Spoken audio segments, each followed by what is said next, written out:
discuss about GST. What is GST? It is Goods and Services Act. Goods and Services Tax basically क्या था? Before the introduction of GST, there were so many taxes levied by the state government. So in order to bring uniformity among the whole country, तो क्या किया government ने एक common tax जो था वो इंट्रोड्यूस किया जिसका नाम दिया GST, that is goods and services tax. इसका मेन मोटिव क्या था? One nation one tax. Before GST क्या था? हमें कई तरह की टैक्सेस लगती थी, वैट लगती थी, सेल टैक्स लगती थी।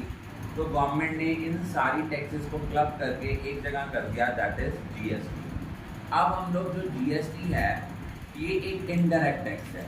इनडायरेक्ट टैक्स क्या होता है बेटा? बेसिकली जो हमारे टैक्सेस हैं वो दो तरह के हैं, direct and indirect. Direct taxes वो टैक्सेस होते हैं जिनका इम्पैक्ट और इंसिडेंस सेम पर्सन पे होता है जिस पे वो लेवी किए जाते हैं। लेकिन इनडायरेक्ट टैक्सेस वो टैक्सेस होते हैं जिनका इम्पैक्ट और इंसिडेंस डिफरेंट पर्सन पे होता है। जिन पे वो लेवी किए जाते हैं वो अपना बर्डन आगे फर्दर दूसरे पे शिफ्ट कर सकते हैं। फॉर एग्जाम्पल, अगर हम किसी को गुड्स बेचते हैं और उनसे GST चार्ज करते हैं तो अल्टीमेट GST का बर्डन किसने बेयर किया? जो हमारी गुड्स का बायर है। इस केस में हम ट्रांजैक्शंस को दो पार्ट्स में सेग्रेगेट करते हैं, one is intrastate and another is interstate. Intrastate का मतलब होता है with in the state transaction करना और इंटरस्टेट का मतलब होता है कि आउटसाइड द स्टेट ट्रांजैक्शन करना। फॉर एग्जाम्पल, अगर कोई पंजाब का डीलर है, अमृतसर का डीलर है, वो लुधियाना से सामान मंगवाता है या जलंधर से डीलर के साथ डीलिंग करता है या पटियाला के साथ डीलिंग करता है, तो वो आपकी इंट्रा स्टेट है। लेकिन अगर कोई पंजाब का डीलर आउटसाइड पंजाब, महाराष्ट्र से या गुजरात से कोई ट्रांजैक्शन करता है तो वो आपकी इंटर स्टेट ट्रांजैक्शन मानी जाती है। अब हम देखो intra state transaction in case of purchase of goods for cash. Simple है, एंट्री सिंपल है, बस उसमें एक आधा फीचर ऐड होना है। देखो जब भी हम गुड्स परचेज करते हैं फॉर कैश, एंट्री क्या होती है? Purchases account debit to cash. लेकिन अगर वहाँ पे वो इंट्रा स्टेट ट्रांजैक्शन है तो उनमें हम अपनी GST को दो पार्ट में डिवाइड करते हैं। सपोज अगर आपका GST का रेट है 12%, तो इस 12% में आपकी CGST और SGST दोनों हैं। तो हम क्या करते हैं, 6% सेंटर का शेयर है, 6% स्टेट का शेयर है।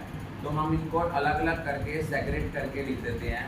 एंट्री आती है purchases account debit, input CGST account debit, input SGST account debit to cash account. अगर हम गुड्स परचेज करते हैं ऑन क्रेडिट और ये इंट्रा स्टेट ट्रांजैक्शन है, एंट्री क्या होती है? Purchases account debit. Input word use करते हैं परचेज के लिए, आउटपुट वर्ड यूज करते हैं सेल्स के लिए। Input CGST account debit, input SGST account debit to suppliers account. अगर हम लोग सेल कर रहे हैं गुड्स फॉर कैश और वो हमारी इंट्रा स्टेट सेल है तो इसकी एंट्री क्या होगी?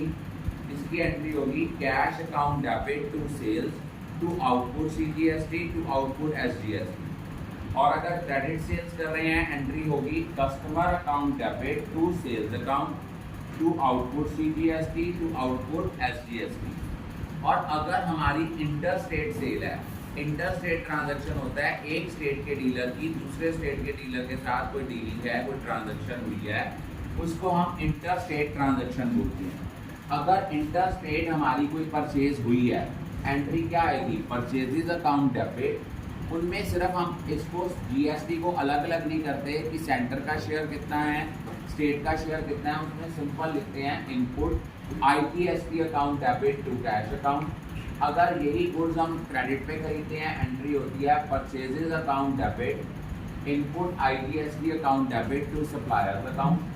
और अगर हम sale of goods for cash करते हैं, एंट्री क्या होती है? Cash account debit to sales to output IGST account. अगर हम क्रेडिट सेल्स कर रहे हैं, एंट्री होगी customer account debit to sales account to output IGST account. Simple एक चीज़ याद रखनी है कि जब भी हमने इंटर स्टेट या इंट्रा स्टेट ट्रांजैक्शन करनी है, इनमें डिफरेंस क्या है? इंट्रा स्टेट ट्रांजैक्शन में हम अपनी GST को दो पार्ट्स में सेग्रेगेट करते हैं, CGST एंड SGST। लेकिन अगर वो हमारी इंटर स्टेट ट्रांजैक्शन है तो उसमें हम सिर्फ एक ही टैक्स लेते हैं, दैट इज IGST। परचेज के केस में वर्ड साथ में लगता है इनपुट, सेल्स के केस में वर्ड लगता है output. I think all of you are clear about it.